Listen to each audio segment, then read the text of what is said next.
मित्रों नमस्ते। आज पुनः आपके समक्ष प्रस्तुत हूँ कक्षा 9 के काव्यखंड के पाठ सवैयों को लेकर।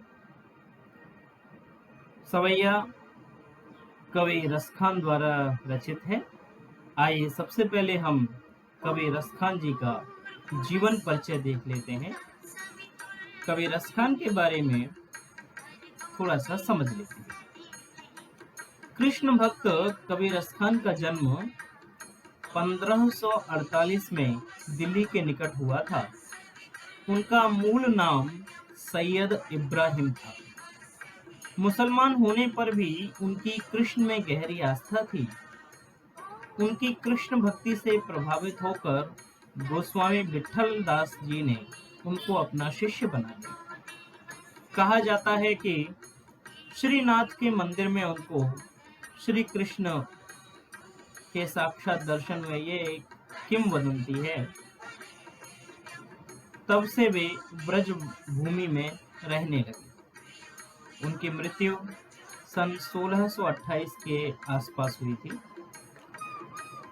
रसखान जी की कुछ प्रसिद्ध रचनाएं हैं। रसखान की दो प्रसिद्ध रचनाएं प्राप्त होती हैं, प्रेम वाटिका और सुजान रसखान। उनकी रचनाओं का संग्रह रसखान रचनावली नाम से प्रसिद्ध है। अगर उनकी साहित्यिक विशेषताएं देखी जाएं तो कृष्ण के प्रति अगाध श्रद्धा रखने वाले रसखान ने कृष्ण भक्ति को अपने काव्य का विषय बनाया है।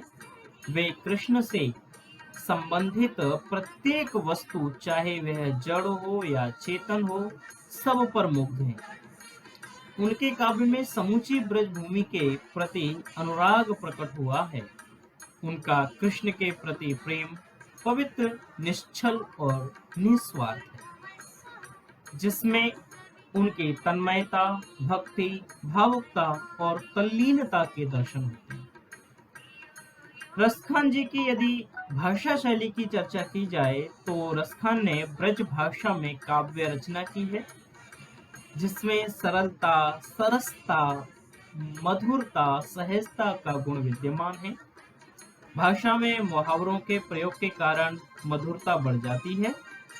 वे दोहा, कविता, सवैया तीनों छंदों पर समान अधिकार रखते हैं, पर उनके सवैये अद्वितीय हैं। उन्हें देखकर रसखान को रस की खान कहने में कोई अतिशयोक्ति नहीं हो। आइए अब कक्षा 9 में जो रसखान जी के 4 सवैये दिए गए हैं, आइए उन पर थोड़ी सी चर्चा करते हैं। रसखान द्वारा रचित सवैयों में कृष्ण और उनकी लीला भूमि वृंदावन की प्रत्येक वस्तु के प्रति रसखान का जो लगाव है वह इन सवैयों में दर्शाया गया है। कवि श्री रसखान के लगाव की चर्चा इन सवैयों में की गई है। आइए देखते हैं क्या है। पहला सवैया है, मानुष हो तो वही रसखान, बसों ब्रज गोकुल गांव के ग्वारन, जो पशु हो तो कहा बस मेरो, चरो नित नंद के धेनु मझारन, पाहन हो तो वही गिर को, जो कियो हरि छत्र पुरंदर धारन, जो खग हो तो बसेरो करो, मिली कालिंदी फूल कदम्ब के डाल। प्रस्तुत सवैये में कवि रसखान कृष्ण की लीला भूमि ब्रज के प्रति अपना लगाव प्रकट करते हुए कहते हैं कि मानुष हो तो वही रसखान। हे प्रभु, हे कृष्ण, यदि अगले जन्म में मुझे मनुष्य का ही जन्म मिले तो मैं बसों ब्रज गोकुल गांव के ग्वाल, तो मैं गोकुल गांव के जो ग्वाल वाले हैं, यानी गायों को चराने वाले जो गोपाल हैं, उन्हीं के बीच निवास करूं, उन्हीं के बीच मेरा जन्म। अर्थात यदि अगला जन्म मेरा मनुष्य का ही हो तो वो ब्रज भूमि में ग्वालों के रूप में हो। जो पशु हो तो कहा बस मेरो, चरो नित नंद की धेनु मझार। आगे कवि कहते हैं, यदि मैं पशु बनूं, अगर इस पर मेरा जोर हो या अगर मेरा वश हो कि अगला जन्म मेरा पशु ही हो, तो कवि कहते हैं कि मैं नंद बाबा की गाय, चरूं नित नंद की धेनु मझारन। यदि मैं पशु बनूं तो पशुओं में गाय बनूं, और कौन सी गाय? जो कि बाबा नंद की धेनु के बीच में चरने वाली गाय बनूं। अर्थात हे प्रभु, अगर मनुष्य जीवन मिले तो मुझे ब्रज का ग्वाला बनाए, पशु का जीवन मिले तो पशुओं में गाय बनूं, और गाय कौन सी? जो बाबा नंद की गायों के बीच में चरने वाली। पान हो तो वही गिर को, जो कियो पुरंदर हरिछत्र धाम। यदि मैं पत्थर बनूं, अब निर्जीव की चर्चा कर रहे हैं, अगर मैं पत्थर बनूं तो मैं उसी गोवर्धन पर्वत का पत्थर बनूं जिसे श्री कृष्ण ने अपनी उंगली पर उठाकर इंद्र के प्रकोप से, यानी वर्षा से, बारिश से लोगों को बचाया था। आगे कहा, जो खग हो तो बसेरो करो, मिली कालिंदी कूल कदम्ब की। यदि मैं पक्षी बनूं, हे प्रभु, यदि मुझे मनुष्य का जीवन ना मिला, गाय का जीवन ना मिला, यदि मैं पत्थर ना बना, तो यदि मैं पक्षी बना तो प्रभु मैं पक्षी बनूं तो उस पेड़ कदम्ब की शाखा पर निवास करूं, यानी उस कदम्ब के शाखा पर मैं अपना बसेरा, अपना घोंसला बनाऊं, जिस पेड़ के नीचे, यानी यमुना नदी के किनारे, जिस कदम्ब पेड़ के नीचे श्री कृष्ण अपने ग्वाल बालों के साथ खेला करते। अर्थात प्रस्तुत सवये में कवि रसखान किसी भी रूप में श्री कृष्ण से अलग रहना नहीं चाहते। वो चाहते हैं कि मैं जिस भी रूप में रहूं, कृष्ण के साथ ही जुड़ा रहूं, कृष्ण से अलग ना रहूं, कृष्ण से दूर ना रहूं, कृष्ण के ही साथ रहूं, क्योंकि मुझे श्री कृष्ण का सानिध्य चाहिए।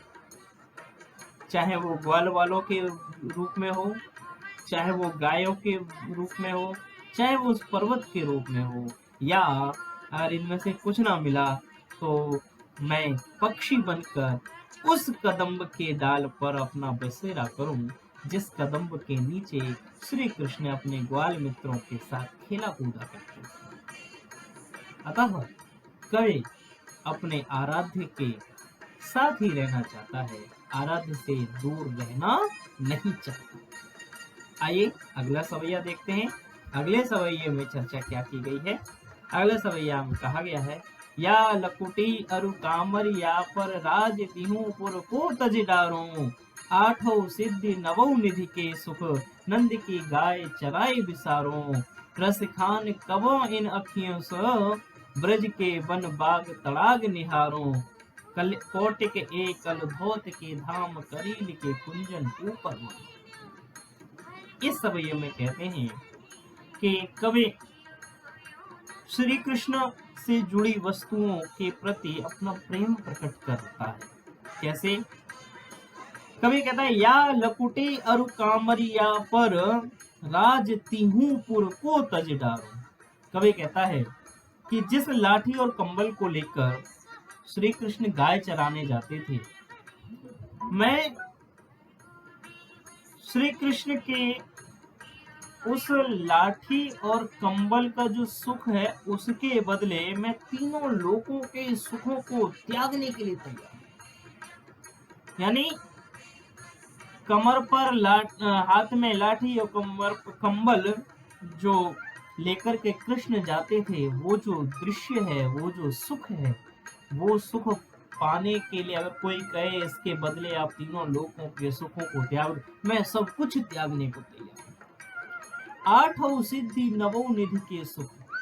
और कवि कहता है, यदि मुझसे कहा जाए कि आप नंद की गाय चराइए, तो मैं नंद की गायों को चराने का जो सुख मिलेगा, वह जो सुख प्राप्त होगा, उस सुख के लिए मैं 8 सिद्धियों को, 9 प्रकार की निधियों को भूल जाने के लिए तैयार हूं। यानी नंद की गायों को चराने का सुख यदि मुझे मिल जाए तो मैं 8 प्रकार की सिद्धियां, अब 8 प्रकार की सिद्धियां क्या हैं वो भी हम थोड़ा सा देख लेते हैं। 8 प्रकार की सिद्धियों के नाम देख लेते हैं।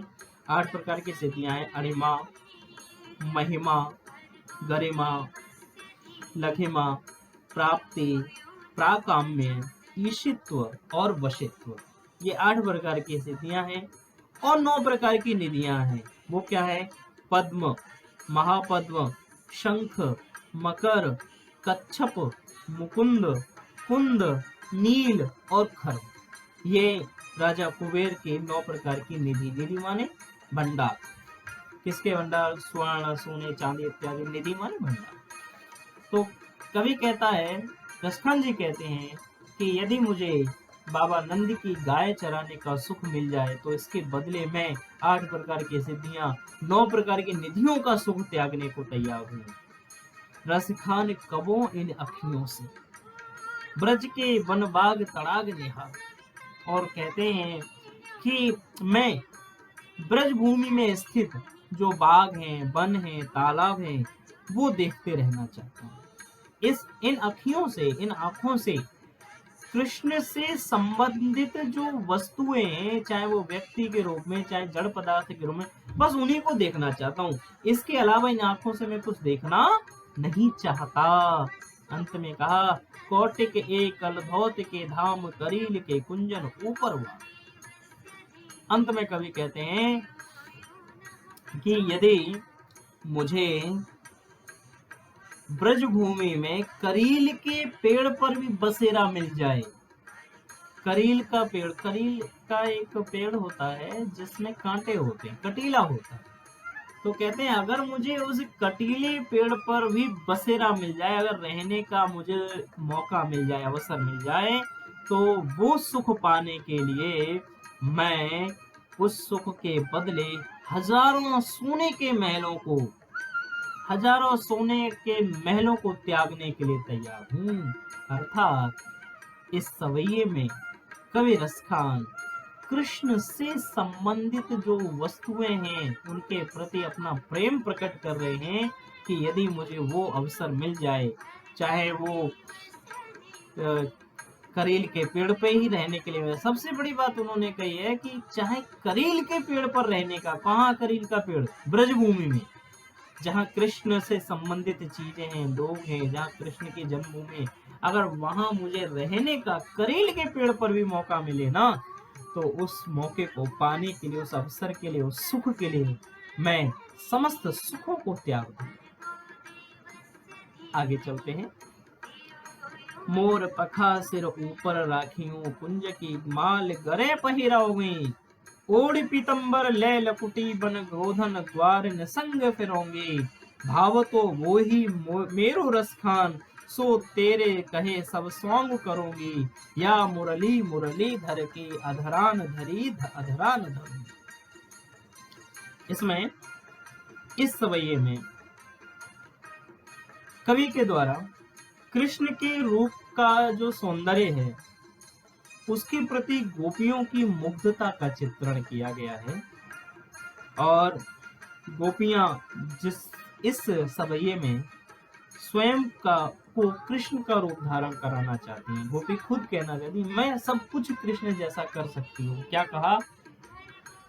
मोर पखा सिर ऊपर राखियों, गुंज माल घरे पहरूंगी। इस सवैये में गोपी कृष्ण के सौंदर्य पर मुग्ध होकर के दूसरी गोपी से कहती है, क्या कहती है? हे सखी, मैं मोर पखा सिर ऊपर राखी। जैसे श्री कृष्ण अपने मुकुट में मोर का पंख लगाते हैं, ठीक मैं वैसे ही कृष्ण की तरह ही अपने सिर पर मोर के पंखों का मुकुट और गुंज की माल गले पहनूंगी। और आगे कहा कि गले में गुंज की माला पहन लूंगी। कैसे? जैसे श्री कृष्ण पहनते हैं। जैसे कृष्ण मोर का मुकुट लगाते वैसे लगा लूंगी, गले में गुंज की माला पहन लूंगी।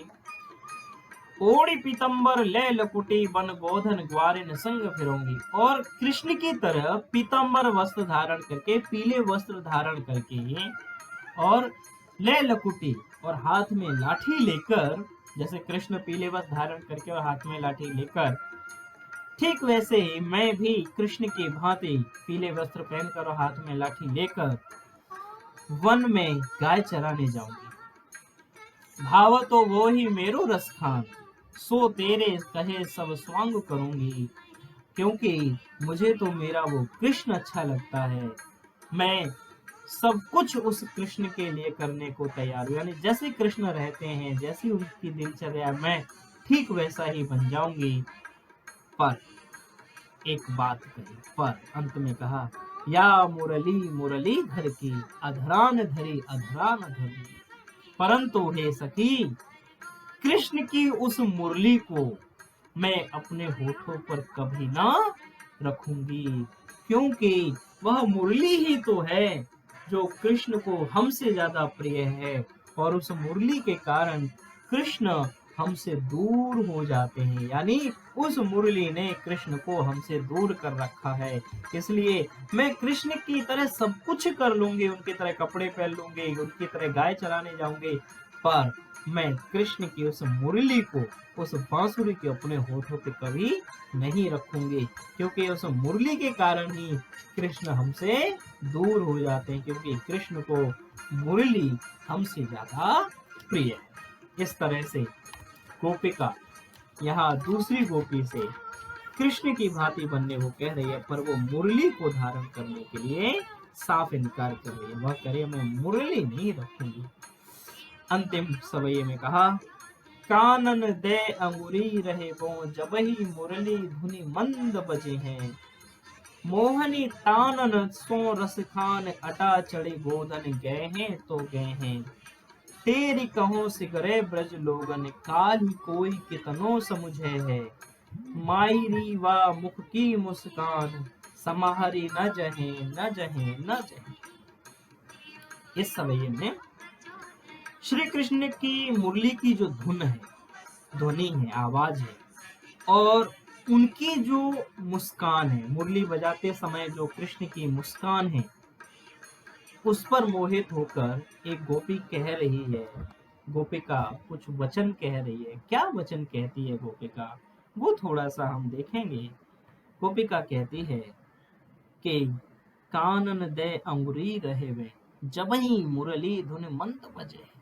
कि जब श्री कृष्ण मधुर स्वर में अपनी मुरली बजाएंगे, तब मैं अपने कानों में उंगली डालूंगी, यानी अपने कान बंद कर लूंगी, जिससे मुझे उनकी मुरली की ध्वनि सुनाई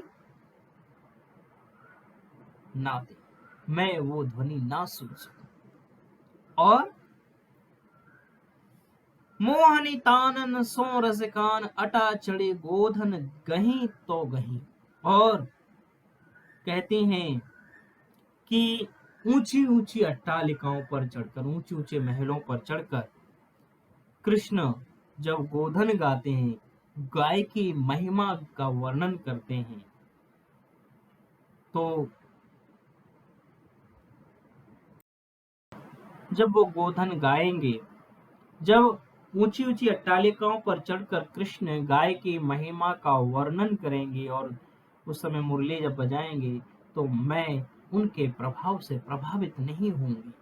यानी मैं कान में उंगली डाल दूंगी, जिससे ध्वनि मुझे सुनाई ना दे, और जो वो गोधन गा रहे हैं, गाय की महिमा का जो वर्णन कर रहे हैं गीत के माध्यम से, वो गीत नहीं सुनूंगी, और मैं अपने आप को वश में करके रहूंगी, अपने मन को वशीभूत कर लूंगी, जिससे कि कृष्ण के द्वारा गाए गए गीत का, बजाई गई मुरली का मेरे ऊपर कोई असर ना हो।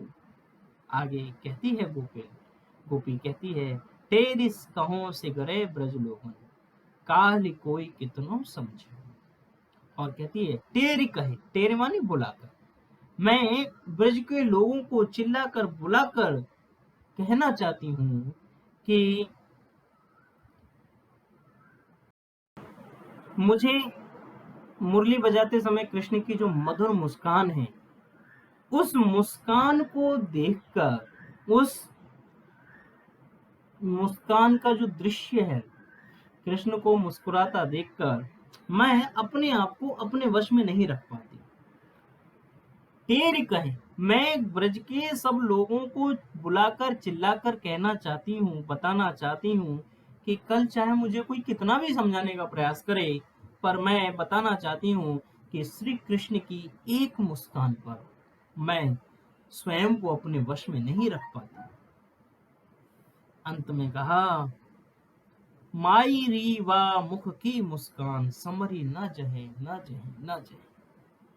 वो कहते हैं कि कृष्ण की जो वो मुस्कान है ना, उसको देखकर, या यूं कहो कृष्ण की मुस्कान का जो जादू है वो ऐसा है कि वो देखकर मैं अपने आप को अपने वश में नहीं कर पाती हूँ, और मुझ पर उस मुस्कान का जादू, प्रभाव, असर अवश्य हो जाता है। और कृष्ण की मुरलियाँ जब बजती है या उनकी जो मुस्कान है, मैं अपने आप को अपने वश में नहीं कर पाती। इसीलिए कृष्ण जब मुरली बजाएंगे ना, तो मैं अपने कानों में दोनों उंगलियां दे लूंगी, जिससे मुझे वो मुरली सुनाई ही ना दे, जिससे मेरे ऊपर असर ना हो। यहाँ पर गोपी ये कहना चाहती है कि अरे ब्रज के लोगों, मैं इसलिए अपने कानों में उंगली देना चाहती हूँ कि वो मुरली की ध्वनि सुनकर और कृष्ण की वो मंद मंद मुस्कान देखकर मैं खुद को अपने वश में नहीं कर पाती हूँ। इसलिए मैं, या मेरा मन मेरे वश से बाहर जाए, इसलिए मैं कृष्ण के द्वारा बजाई गई ध्वनि को नहीं सुनूंगी, मैं मुरली की आवाज को सुनूंगी नहीं, इसलिए मैं अपने कानों में उंगली दे लूंगी और मैं अपने कानों को बंद कर। प्रिय मित्रों, जैसा कि आप सब जानते हैं कि कवि रसखान हर रूप में कृष्ण को ही पाना चाहते हैं, कृष्ण के सानिध्य में रहना चाहते हैं, वो कृष्ण से दूर नहीं जाना चाहते। वो हमेशा कृष्ण के किसी भी रूप में कृष्ण के ही साथ रहना चाहते हैं। इसलिए यहाँ पर ध्यान देना कि हम रसखान की ये जो कृष्ण की भक्ति है उसको समझने का प्रयास करें, समझें, जानें, पहचानें और कृष्ण के सवैयों को समझें। कोई भी संशय हो तो आप पूछिएगा और उसका निदान अवश्य किया जाएगा, निराकरण किया जाएगा, आपकी शंका का समाधान अवश्य किया जाएगा। अगले काव्य के साथ पुनः प्रस्तुत होऊंगा, तब के लिए धन्यवाद, नमस्ते।